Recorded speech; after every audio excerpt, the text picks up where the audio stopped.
Hello my family, welcome to my channel. तो हमारा आज का टॉपिक है विकेरियस लायबिलिटी। ठीक है, जो एक लॉ का टोट का पार्ट है। ठीक है, तो विकेरियस का मतलब क्या होता है कि किसी और के बिहाफ पे एक्ट करना, acting on behalf of others.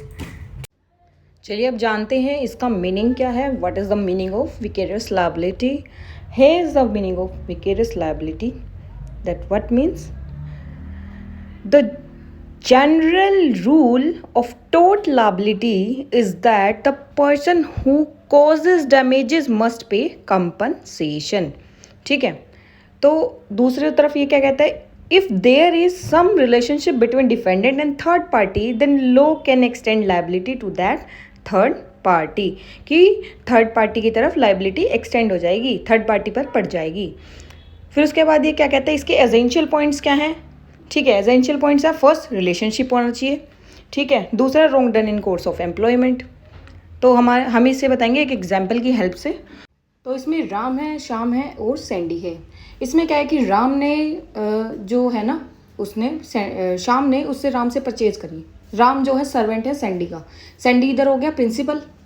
ठीक है, वो ओनर है क्योंकि उस दुकान का, और मेडिकल की दुकान से उसने दवाई परचेज करी और दवाई थी डेट एक्सपायरी। डेट एक्सपायरी के कारण हो गई भैया शाम की तबीयत खराब।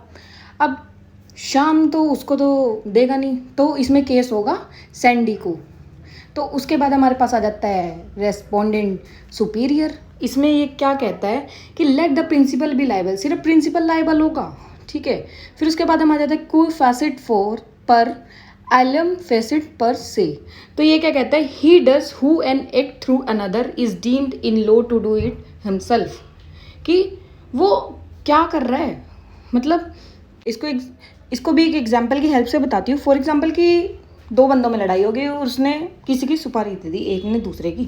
ठीक है, तो जिसने उसकी सुपारी दी है और दूसरे ने मार दिया, किसी अननोन पर्सन ने उसको मार दिया। तो फिर क्या हुआ, अगर वो पकड़ा गया, वो मर गया सामने वाला, वो पकड़ा गया, तो जिसने सुपारी दी पकड़ा तो वही जाएगा, लायबल तो वही होगा, थर्ड पर्सन ही हुआ।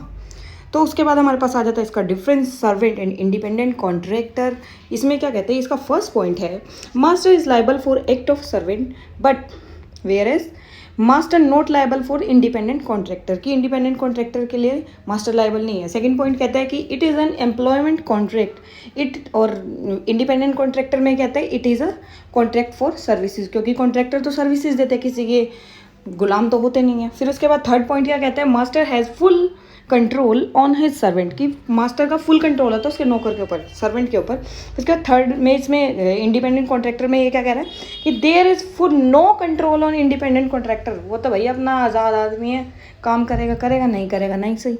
ठीक है, फिर उसके बाद हमारा नेक्स्ट फोर्थ पॉइंट क्या कहता है। फोर्थ पॉइंट हमारा कहता है कि जो मास्टर है वो कुछ भी कह सकता है। फिर उसके बाद हमारे पास ये आ जाता है कि क्या क्या रोंग करना चाहिए, मतलब क्या क्या रोंग हो सकता है, कि मतलब उस पर्सन के साथ एम्प्लॉयमेंट के उसमें क्या क्या गलत हो सकता है। विकेरियस लायबिलिटी जो थर्ड पर्सन के ऊपर नहीं पड़ेगी। तो उसमें क्या है कि फॉर एग्जांपल ये केस लो है स्टेट बैंक ऑफ इंडिया और क्षमा देवी का। क्षमा देवी ने अपने फ्रेंड को पैसे दिए जो कि एम्प्लॉय था बैंक के अंदर, पर जो दोस्त था उसकी नीयत सही नहीं थी, वो लेके पैसे गया भाग। ठीक है, वो हो गया रफू चक्कर। फिर जब पैसे जो क्षमा देवी ने अपने फ्रेंड को दिए बैंक में जमा कराने के लिए, वो उसने पैसे उसमें जमा तो कराए ही नहीं, तो उसके लिए बैंक थोड़ी लाइबल होगा कि उसके तो पैसे नहीं पहुँचे ही नहीं। तो बैंक लाइबल नहीं होगा तो बैंक को वो नहीं कर सकती है। इसमें मेन कंक्लूजन इस केस का यही कहता है। ठीक है, थैंक यू। तो अगर आपको वीडियो अच्छी लगी हो तो उसको लाइक करें, चैनल को सब्सक्राइब करें, बेल आइकन को प्रेस करें। Thank you.